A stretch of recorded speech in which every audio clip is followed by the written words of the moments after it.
What is going on, guys? This is Versus All Gaming with my review of Tokyo Ravens episode 24, and here we are. We're finally at the end of the series, and I gotta say, this episode, it was pretty freaking good. I definitely loved it. This series had, a fantastic ending, and even though I'm sad to see it go, it definitely went out in style. So of course the episode it starts off here with the little flashback of we see Yakou. This is our first time that we see him actually meet Kon, and we actually learn that right there is not her real name, but I will get into that later on. And we see now while he kind of running to the room where Kon is, somebody will actually warning him not to go there, but when he does, we actually see that somebody from the Branch family, which means that Kon here and Yakou are related in some way. They actually become the familiar of somebody in the main family, and Kon here was actually picked to serve Yakou. So that right there, it is kind of a strange tradition, but it does pay off because we actually saw how powerful Kon really is in this episode, and Yakou here was definitely interested because at first Kon was wondering what does it mean to be his familiar, and so he said that from now on she'll be serving him and he'll protect her. And when he actually offered her hand, Kon was actually nervous to take it, but Yakou here definitely seems like Harutora. So even though when these two are different people, they actually are one the same like personality wise. And so we see that Yakou had took her hand and pulled her out, and once she was in the light, because I don't know why they had her in some dark room like she was a monster or something, we see that Yakou notices right away that she is very very cute. And right there we can see that already Kon here is kind of falling for him. But now we go back to the present where we have Suzuka, Toji, and Harutora. They're all flying off to bring back Natsume, with this ritual. And we see now that Jinchuro, he actually sent his crows after them. And so now Toji here actually wants to work with Suzuka so that they can distract these crows while Harutora here goes to revive Natsume. And we see right away that Suzuka, I have never seen her this emotional. It was kind of weird because we always seen her rather being mean and evil, but close to the end of the series she's been very emotional. So that goes to show you how much she opened up to everybody. And so now we see that now she will give Harutora a warning here that if he actually died, bringing back Natsume, then she'll die bringing him back. But of course, that right there was not going to happen because of course Harutora, now being Yakou, was not going to fail. And so we see once he had jumped off of Toji and that horse, we see that he called the Raven Coat. And I'm not gonna lie, when he actually got so close to the ground and started flying, I just found the moment pretty epic. But now we see him flying off, and when he actually lands, we have Kon here who actually gives him a warning because out of nowhere he gets attacked, and if I none other than Reggie. And I gotta admit, I was definitely surprised to see him so back so early, because we just saw him fight Ultimo, and Ultimo also used a curse on him. So the fact that he's here now confronting Harutora, I definitely found that a bit surprising. But it goes to show you the endurance that Reggie has, because he actually gets beat up a lot, or he can actually take a lot of hits and he'll still get up. So that goes to show you how endurable he is. But we see now that right away he's kind of being of a dick, and he brings up Natsume because he was saying that that these two learned a lesson because he actually has Shaver, but of course he's in his sword form. But Harutora was saying that him and Natsume almost died fighting this thing, and yet once again Reggie has it. I don't know why Shaver has not been sealed up because this thing is really unstable. But we see now that Harutora really can't waste time fighting him. And so he actually, uses these talismans to form a barrier around Reggie. And of course, he runs off. But easily, he started cutting through the barrier. But Harutora here had a plan, but sadly it didn't work. And so now he left Kon behind so that she can make sure that Reggie doesn't bother them. But we see now that right when Harutora was flying away, he actually gets attacked, and Reggie was right there. So Harutora was wondering how the heck was he moving so fast. But he was actually using Spirit Step, to travel quickly. And so now we see that Reggie here, he did not care where he is. He will fight Harutora, and he actually wants to use him to like bait out Ultimo. And so now we see that right away he's not wasting time, and he uses this like awesome, fire spell that look pretty badass. I'm not gonna lie, that right there definitely looked pretty cool. But we have Harutora who like flying off, trying to escape it, but he couldn't. And then we see like this fire hand appear out of nowhere. But Harutora was countering that with like a word spell of his own. Like at first it was a few drops, and I knew that right there wasn't gonna be enough. But I thought when he made like some like hydro cannon, pull off like a Pokemon move right there, making the heat power, power wave of water.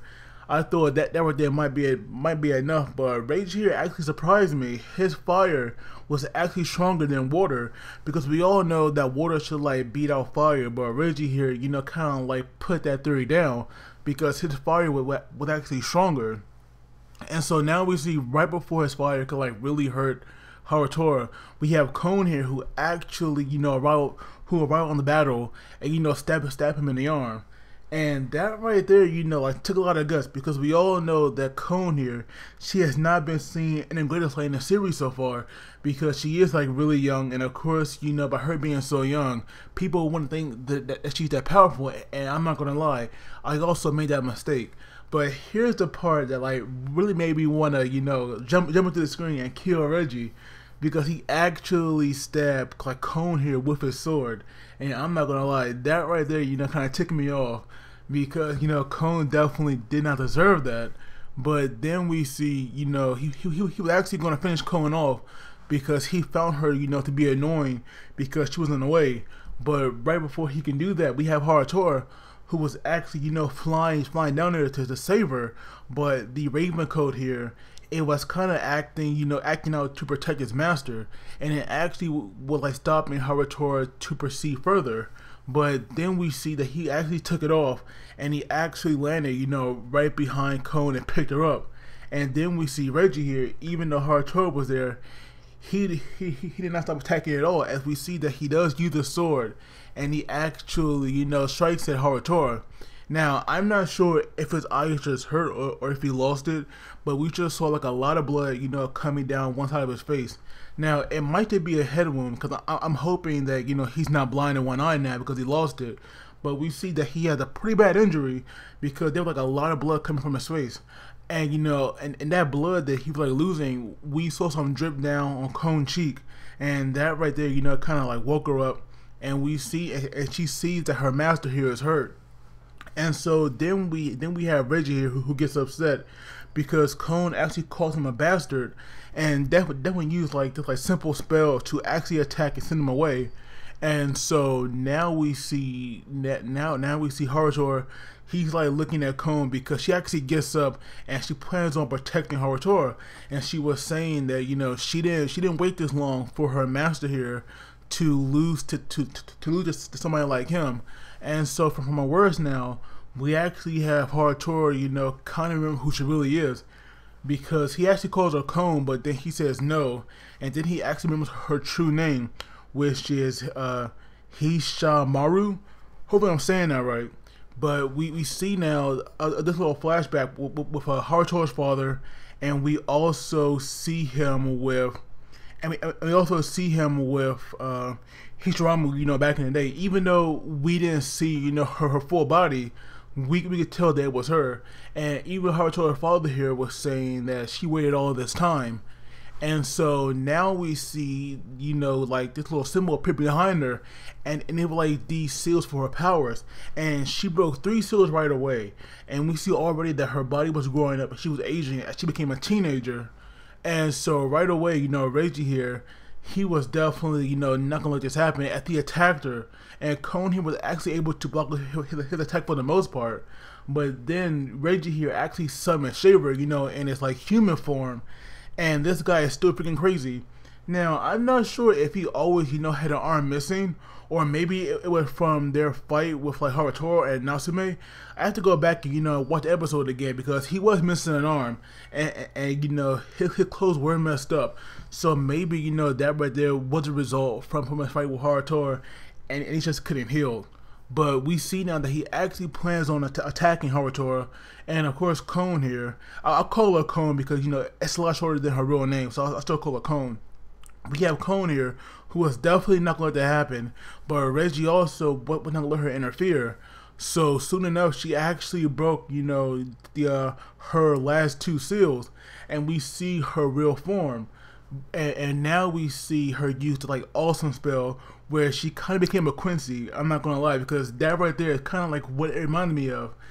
And we see that she shoots this this one arrow that took out all of Reggie's defenses, and it took him out for a minute, but once again he had used the spirit step to get back to the battlefield so that he could prevent Cone from interfering. And right before Shaver here could strike at Harutora, we have the one-armed ogre. I believe his name is Kaku Goyoki. I'm probably saying that name wrong, but we have him appearing, and he actually caught Shaver's sword. He was saying that Shaver here was not worth his time, and he just talked him aside like he was nothing. And so of course with Yakou's 2 legendary familiars here at her fort, Reggie had no choice but to retreat. And so that right there was awesome, I'm not gonna lie. But of course Cone here, she was still concerned about Harutora, so she went to go heal his wounds. And not only that, she also asked for a piece of cloth, from the one-armed ogre, and so he just tore off his sleeve. And so now with Harutora being taken care of, I'm gonna cut off for a bit to go back to the other fight that was going down, and that was Jinchiro versus Jin. And even though I would have loved to see more of their fight, I feel like we got enough for a good battle, because we saw Jin here using all these different talismans, and Jinchiro was just cutting through them. And at one point it seemed like he actually killed Jin. I mean, yeah, at one point it seemed like he actually killed Jin, but it was just like a clone of him made of talismans. So their fight, it was definitely interesting, because we did see a lot, and even Jin here had made these familiar looking sharks. So that was pretty cool. But it seems that the Doma versus Miyachi fight, I'm not sure how that ended, but it seems like both of them came out okay, as Doma here had actually brought Amami to them. And so now he even though we see him so beat up and he does have a seal on him, he is still alive though, but he's very weak. So Doma was actually gonna talk for them. And it was funny, to see Jinchiro, get so worked up when Otimo had brought up Suzu, because Jinchiro is still, rather salty about her betraying them. So I'm guessing that's why he did not forgive her. But Jinchiro here would actually plan on, letting them go, or yeah, letting them go based on this respect that they had for Amami. So that right there was cool with him. But I do wish that he open his eyes and realize that the agency, even though it is needed, it is run by too many corrupted people. So that's why it kind of fails. And I do wish that he would kind of join them, because I feel like that with Amami, Jinchiro, and possibly Jin, even though he is the wanted man, because he was saying that the agency will be after him, I feel like that if you open his eyes and see the truth, then he'll realize that he really can't trust these people. And that was just kind of a letdown, that he is still blindly following them. But then we have Harutora, who actually wakes up to his familiars, and first he sees Cone, and she's so happy, and Cone is definitely cute, even though now we see her in her true form, she is still acting very cute. But when they ask what should they call him, Yakou or Harutora, he did not answer, or we didn't see the answer that he gave them. So I do wonder, what exactly happened to Harutora, because I do get that, his memories of Yakou did awaken, but I'm not so sure if Yakou took over or not, because it is kind of weird right now, especially at the end. So I'm still confused about who's in control, but I feel like that possibly both of them just merge into one being, so he might have a new name altogether or something.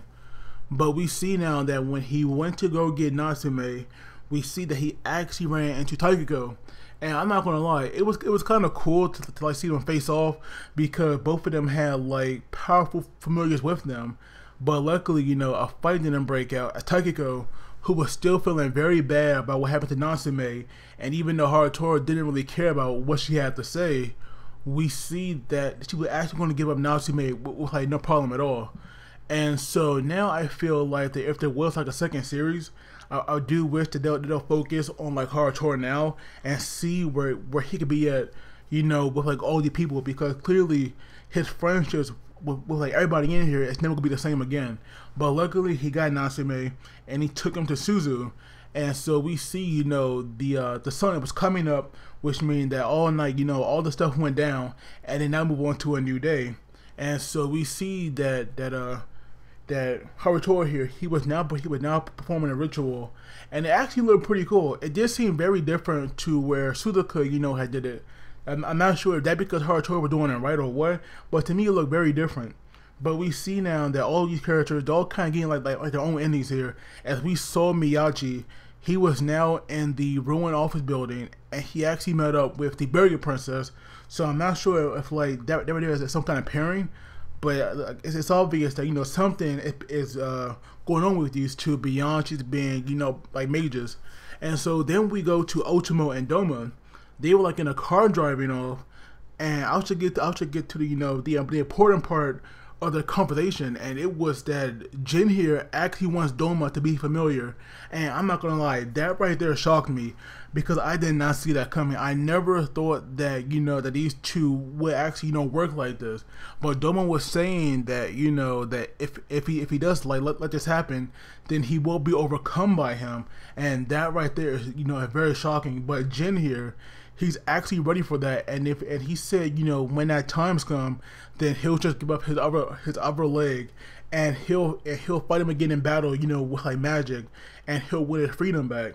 So Jin here is a boss, because not only does he know that he could possibly be overwhelmed by Doma, he is still willing to do this, and he will fight him as well. So that right there is awesome. So now we have these two, you know, being stuck together, because now Doma is gonna serve them. And then we go to, you know, Natsume, who we you know, first we actually go to Toma, Suzuka, Toji, and Koyoko. We see now that they're all together, and they're like wondering if the ritual actually worked. And so then Suzu actually calls them, and you know, they were asking all these questions, and then they're all, you know, reaching out to Harutora, because of course, you know, he's the person that they really want to talk to. So at first, you know, they just heard him laughing, and then, you know, the phone hung up, and when Tenma called her back, it just went to her voicemail. And so now they're like wondering, was that Harutora or was that Yakou? They were like wondering if Harutora actually became him. And Toji here, you know, had this bright idea about going out there to find him and ask him, you know, who is he, and did he forget about them? And that right there, you know, would be a very interesting thing.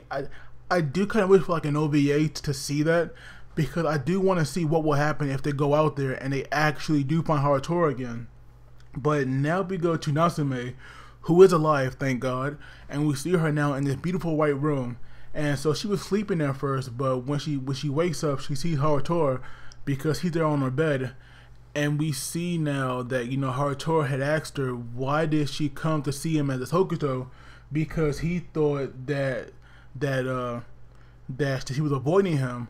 And so now Natsume here finally confessed, and I was just so happy about that. And then they kiss, and so I thought, you know, they'll be together forever. But to my surprise, that right there didn't happen. Like that right there was like a nice little twist, because we see Natsume vision, it starts to become blurry, and I'm pretty sure that was Harutora here putting her to sleep. But he said that he was sure that, you know, someday that they will meet again. And then we see Harutora and the familiars. They're like walking off into the distance, and Natsume here, you know, she was sleeping, but she woke up a bit, and she was saying that, you know, that she wants to rest a little longer, and she was saying that, you know, she wants to get the strength to like to walk on her own. And so I do wonder, you know, what is going on with like Harutora, because I do wonder, you know, where is he going, and why didn't he stay with like Natsume? So I do feel like that it is kind of like Yakou in control, but at the same time I don't. I feel like the Harutora is still in there, but I do wonder, why did he leave Natsume? Because that's the one question that it made me wonder in the ending. But overall, Tokyo Ravens have been a fantastic series, and I loved it. I am so glad that I reviewed this for you guys, because to me it was freaking amazing. And so I'm gonna stop this review here, because it's almost been 20 minutes, and I can't believe that I actually talked this long about it. But that goes to show you how much I really enjoyed it. So I would love to hear what you thought about the series overall, and especially about the ending. Like, did you enjoy it? Was it like satisfying to you, or did you want more? I would love to have a season 2, but I really doubt it. But overall, Tokyo Ravens, thank you for resisting, because I'm glad I got to watch it, because to me it's definitely one of my favorite animes in like recent years. But as always, since they're being the last review, please do not forget to like the video. That helped me out so much. But as always, you gotta take it easy, and I will see you all next time.